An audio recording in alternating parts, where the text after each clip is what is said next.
Dr. Eric here, talking to you about gender identity and how sex and gender identity play an important role in how you think, behave, and feel.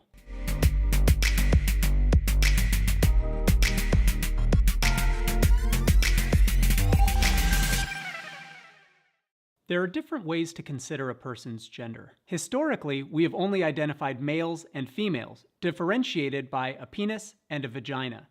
As science has progressed and we've understood more about what makes somebody male and what makes someone female, we shifted gender assignment to focus on genetics, identifying men as those with XY sex chromosomes and women as those with XX chromosomes. But both of these systems really ignore a growing category of people who don't really fit into either system. For example, children born as intersex, or those with different chromosomes, such as XXY sex chromosomes. As science continues to progress, so does the way that we assign gender. Have you ever heard of gender roles?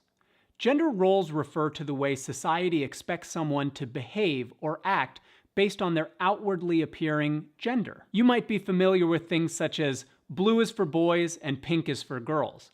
But really, if you were to take a look at societal expectations 50 years ago, little boys wore pink and oftentimes wore dresses. This is why it's important to understand that gender roles change over time. It wasn't always thought that science is for boys and home ec is for girls. Gender identity refers to someone's sense of being male, female, a combination of those, or sometimes neither of those. Some people's gender identity does not match their biological sex. What I mean by that is that some people, even though they appear to be boys, don't feel like boys. Or they appear to be girls, but don't feel on the inside like a girl. And this is okay. It's important for you to remember that gender identity is just one component of what makes a person unique. When someone doesn't feel inside the way they look outside, you can see how the gender roles that society puts on them may be very conflicting for them.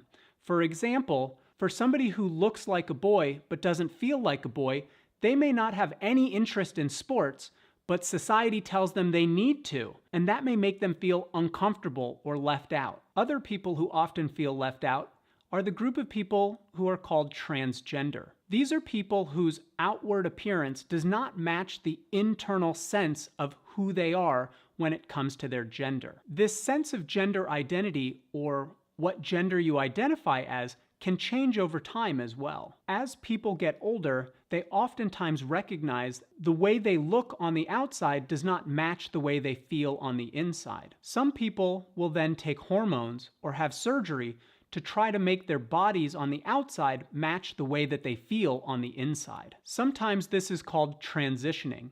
It's basically a way to make your outward appearance match your internal gender identity. Being transgender can oftentimes be very difficult, since our society can sometimes mistreat or judge or attack those people. Oftentimes, they're subjected to harassment and violence. There are organizations that offer resources for transgender individuals. If you are transgender or think you may be transgender or are having difficulty understanding your own gender identity, there are resources that are available that can help you. There are resources both online on the internet, as well as community resource centers and always trusted adults that you can talk to. All societies and cultures have transgender individuals. In fact, in some cultures, transgender individuals hold an especially high position in society. For example, in some Native American cultures, transgender individuals are seen as having the powers of both men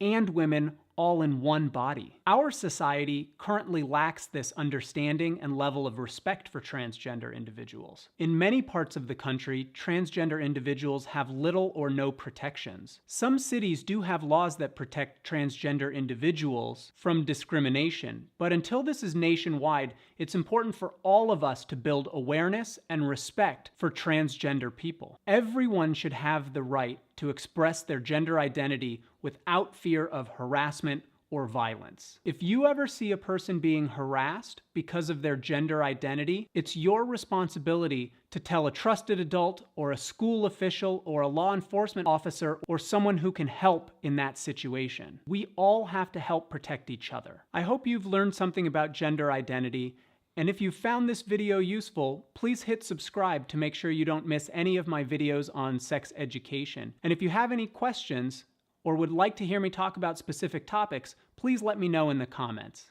Thank you.